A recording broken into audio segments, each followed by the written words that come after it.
If you want to get abs as fast as possible, I'm going to show you how to do it. Welcome back everyone, I am Tush from Tush Trains, and today's topic will be talking over the simple 3-2 workout plan that got me my abs. Let me just say that this is a foolproof method in order to gain your abs. Now, a lot of people, they fall for the quick marketing scam of, 6-pack abs in 6 weeks and 8-pack abs in 8 weeks and shit like that.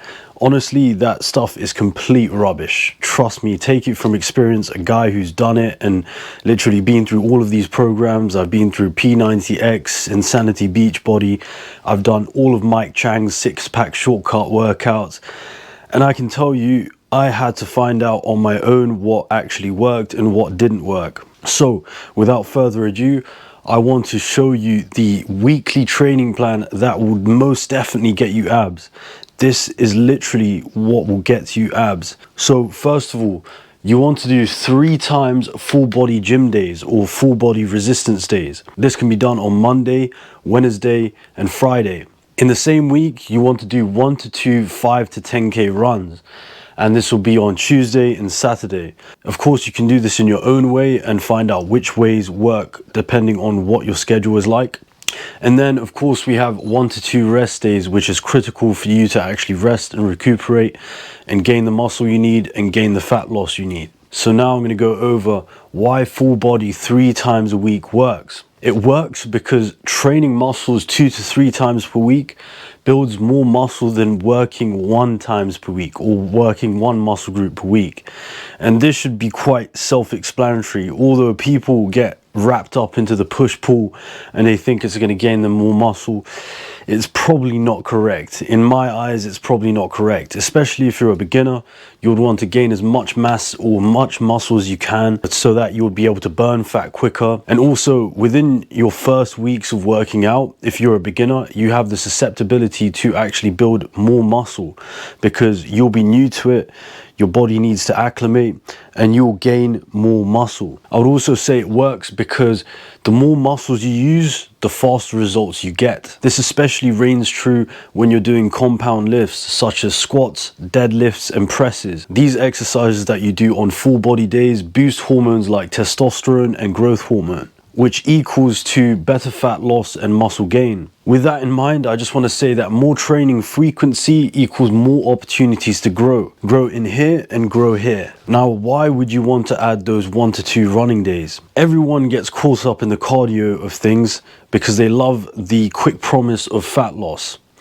But running actually does help you burn fat, especially if it's at a steady rate of 30 to 60 minutes. It improves heart health and endurance, and it boosts mental toughness and discipline, which is most critical. It helps you stay lean while building muscle, and the most important factor in this is to make sure you are in zone 2 at all times. This is where you would be able to hold a conversation whilst running. So say if I'm pacing about, I want to be holding a conversation, I want to be able to talk, maybe not sing, but yes, talk. Now, why is this plan easy to stick to? It's easy to stick to because you're not in the gym every single day of your life, and all of us have got lives, right? We have to live our lives. So this makes it so much more easier. You can only focus on the 3 days where you're in gym. And I know it can be very intimidating when you first start gym. Like for me personally, I just wanted to look at the ground. I was so weak and fragile and I had like no confidence whatsoever on how to use anything. So I used to look down and just, look into the abyss basically. But with this, you'll be able to build up the habit of going to gym 3 times per week, and it's not that taxing as say 4 or 5 times per week, or maybe even 6. If you alternate running and resistance, it gives your body more time to rest and recover. It also helps you to build the habit without burning out. Burning out is something I didn't recognize too much. I used to think that there is no such thing as overtraining and burnout doesn't happen. But yeah, training 7 days a week kind of brought that on, where I did actually get burnout and my body wasn't responding properly and I needed to recover basically. But now I have a Garmin watch that basically helps me and it tells me the time I need to recover. Although I do not take that advice, I literally go and I do activities straight after, but you know, it helps me to regulate myself in terms of thinking that, no, I don't need to go every single day. Maybe there should be one day off where I can recover. The simple schedule equals better consistency over time. Now, consistency is the main thing. You want to actually have a consistent schedule, and you want to be able to stick to this consistent schedule. This makes everything work for you in your favor because it builds up a muscle in your brain that allows you to go to some place regardless of how you feel. So even if you're feeling terrible throughout the day, you won't let those feelings dictate anything that you're doing. You're just gonna have to go straight away and, you know, be like, if I have a sad day today, I'm just gonna go to the gym. Go to the gym, you instantly feel better. And even if you don't, you've built up that muscle in your brain that allows you to do those activities despite how you feel. At the end, how did this get me abs? It's because I focused on recovery, sleep, and eating enough protein. In particular, 2 grams per kilogram of body weight. So say if I weigh 80 kg, I think I'm about 82 right now, but say if I weigh 80 kg, which is about the mark that I want to be at, or maybe even 76. If I weigh 80 kilograms, I'm going to need 160 grams of protein per day. I have to get about 30 grams per each meal. This is because your body can only absorb so much protein at one time. And you want to add fiber with it too, because fiber is really good for digestion. Lifting, running, fasting, and ab-specific exercises definitely got me these abs. Now, in terms of fasting, you do want to stick to an intermittent fast. If you naturally have a slow metabolism like me, you would maybe want to throw in some intermittent fasting. This can definitely help you. Ab-specific exercises. Now, when you're first starting out, it can be very hard to actually get into doing ab exercises that actually work. Most of the ab exercises you do to get abs, they're going to be calisthenic exercises like hanging leg raises or shoulder leg raises, shoulder assisted leg raises. The exercises that I've seen that don't actually have too much an effect are cable crunches and stuff like that, or like, I don't know, planks do help. There is some type of resistance that you need with your own body weight that really does help you. Now, I just want to give you guys an example of a 4-day split. So this split you can use on these 3 days, so you don't have to actually change it. Maybe in 3 months or so, once you've acclimated, then you can change it. But the main gist is to actually get 3 to 4 sets of each exercise, meaning that you can do 10 to 12 reps and then you can take a rest, do 10 to 12 reps again, take a rest, 10 to 12 reps again, take a rest, and then you do the last 10 to 12 reps. This is what sets are. For the first exercise, it would be hack squat machine. You can do 3 to 4 sets of that at 10 to 12 reps. Leg press, 3 to 4 sets of this exercise and 10 to 12 reps. Seated row with 3 to 4 sets and 10 to 12 reps. Chest press machine with 3 to 4 sets and 10 to 12 reps. Lat pull down, 3 to 4 sets and 10 to 12 reps. Assisted pull-up machine, 3 to 4 sets and 6 to 8 reps. Shoulder press machine, 3 to 4 sets and 10 to 12 reps. Leg curl machine, 3 to 4 sets and 10 to 12 reps. Leg extension machine, 3 to 4 sets and 10 to 12 reps. Machine ab crunch, which is 4 sets and 15 to 20 reps. Now, I just want to say that during an entire week, right, you want to actually train a muscle about 20 sets or 20 to 30 sets.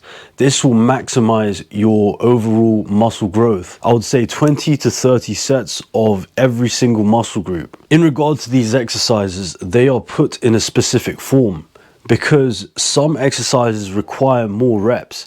And I'll tell you what, I don't actually do these amount of repetitions. Mostly I do 6 to 8 reps. But that's because I'm training for strength right now. This is to build up your strength and your muscular endurance. So you would want to actually do more reps within those sets. Now, there are some things to consider when you're going ahead and trying out this plan. This is basically an example plan for beginners. So you will have to tailor it. If you end up acclimating to this type of activity, what you want to do is change this. So you don't have to change the runs as much. You do have to just like do 5 to 10 Ks. If you're feeling good, you can do 10 Ks. If you're not feeling too good, you can do 5 Ks. With the example full body split, you do want to change some of these exercises because eventually these exercises will be mighty easy for you to do, such as the assisted pull-up machine. Eventually there'll be a point where you can actually do real pull-ups, and I would say to go for that instead. And once you've done real pull-ups, then you can actually start to add weight to those pull-ups. This is a simple yet effective program that will no doubt yield results. Some other things to consider are, if you are born with a naturally fast metabolism, you don't actually need to fast. Although I do recommend it, you don't need to fast if you want to get your abs. All you have to do is do these exercises, do the runs, and then they'll come out naturally. But if you're like me and you are born fat or you are born with a slow metabolism, then I would say to drop in intermittent fasting because it's going to be critical for actually revealing your abs. You want to ensure that your nutrition is completely healthy, and I mean completely healthy. Use the 80-20 rule. So basically 80% of your food has to be whole nutrient dense food, and 20% of your food, it can be like, I don't know, candies and chocolates and stuff like that. But do try and actually get those chocolates in healthy ways. So like your chocolate in a healthy manner, like yogurt bowls or something like that. Ensure your training is consistent, so don't skip your days. Don't even think about skipping your days. Now, just to finish off, I want to give you some tips that I learned from my coach, which is Coach Don Stark, or Coach Stark. This guy was my coach for the football team when I was in America, and this guy looked like an absolute machine. So what I learned from him was you want to add a variety after acclimation. So once you get used to an exercise, be sure to change it up. Spartan curls, so you can add Spartan curls if you want biceps. So basically 5, 5, 4, 4, 3, 3, 2, 2, 1, 1. Now I will do a video on this so you can see what Spartan curls actually look like. But apart from that, you want to build a foundation around compound movements because this uses more muscles. And once you get used to an activity, like I said, you want to add more weight to it. So just add more weights in terms of like a belt that can attach to your waist, and you can just add weights. Or you add chains to your barbell. That really does tend to help. Anyway, that's all for today. Thank you for coming to my talk, and I'll see you on the next one.